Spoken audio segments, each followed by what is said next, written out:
What it looks like is adjusting your behavior to avoid conflict, being a little more submissive, more open, coming off more agreeable. Because when we're in the fight, flight, fawn, freeze, and fatigue mode, our body does not want conflict. It wants to avoid conflict, so it makes us feel all of those things that I mentioned, the sweaty pits and the pressure, the tension, to protect us.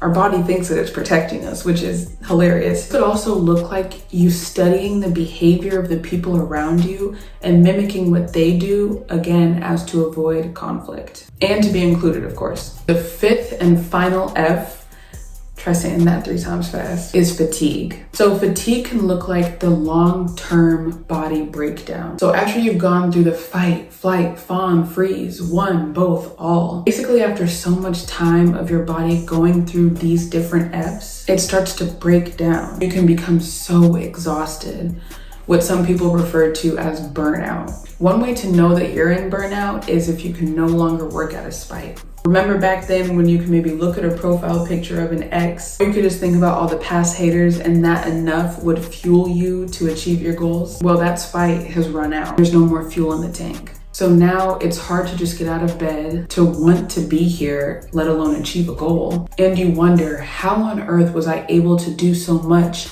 and now it feels like everything is impossible? Well, it could be because your body has gone through so many of those stages of fight, flight, fawn, freeze, fatigue, that it's just so tired. It's exhausted. I already know what you're gonna ask.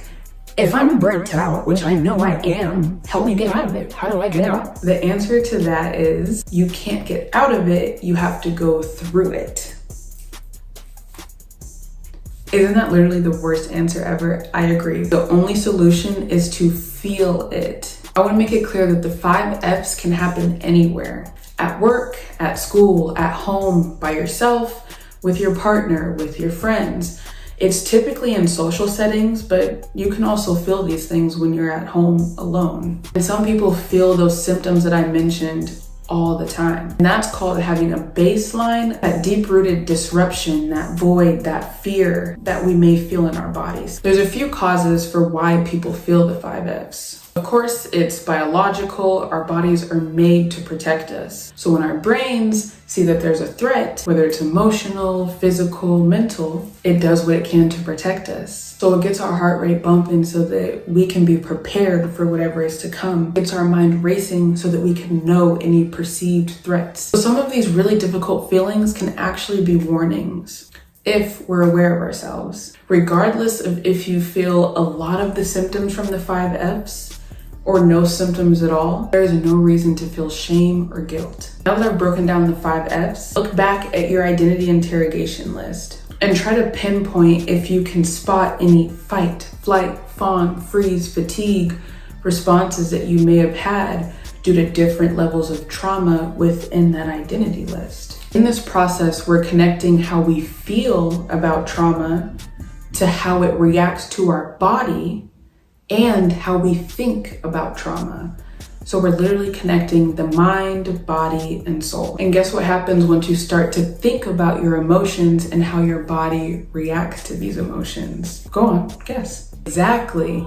You learn how to control your emotions, which means then you learn how to control your behavior, which then means you learn how to control your life, which means that you're self-empowered. Okay, so we started working on your identity, learning the different parts that make up who you are, while knowing that that isn't exactly who you are. You are a divine being, a soul that transcends time and space. And you learned about what parts of your identity cause you to feel some type of way, to trigger you. Then you learned how those triggers impact your body. Now you're working on knowing those triggers so that you can reclaim that energy and no longer let people control your emotions. Knowing so deeply about your own triggers and how you feel so that no one can take you out of character anymore. Because I know how frustrating it is to feel at peace, but you get around that one person, that one colleague, that one family member that just knows how to say something a certain way that just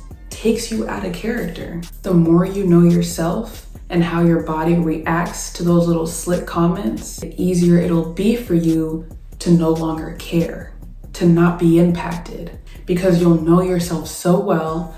You will have created internal boundaries that protect you from people who have that impact on you, people who maybe trigger your trauma.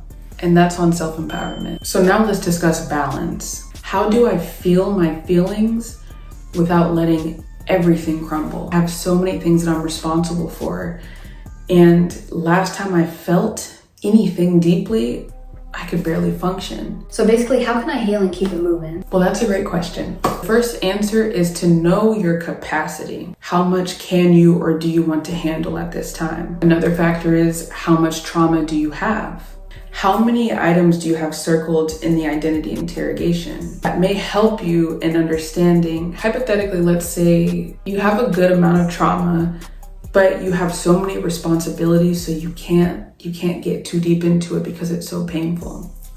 So you have to ask yourself, how deep can I go to where I can feel some sense of relief so my body can relax and so that I can stay productive? Everything is going to be done in balance. It's up to you to decide what that will look like for you. There could also be issues with sensory. If you're more sensitive to things that may impact your ability to calm yourself down, there's a lot of different factors. So many of the questions that you have will be answered in that identity interrogation. So please continue to look at that, because that's going to be the roadmap for everything that we do from this point on, in this series at least. So in the next episode, we are going to be going back, like way back, as in I'm going to be asking you questions about your childhood. Why would it matter that we would talk about your childhood? Well, because many researchers state that our personalities and a lot of parts of our identity are formed between the ages of 0 and 7, which is crazy. To me, at least. I think that's wild. The other reason why it's important to look into our childhood when considering identity is because oftentimes we lose ourselves. And one of the best ways to rediscover who you are is by looking back into that inner child, the version of you that felt really creative and pure and excited. If we can tap into that, there's so many doors that can be unlocked in that process. So it's not to bring up sticky situations that we try to forget about, and it's not to purposely trigger you. Your experiences in childhood are going to be the tools that you utilize to create a sense of peace within yourself. Your homework before the next episode is to look through your identity interrogation list and to see what parts of the 5 F's are impacted, if any at all. For the next episode, I need you to bring 3 things: the identity interrogation list, the emotion wheel, if you have a screenshot of it, which you should by now, and a picture of yourself as a child.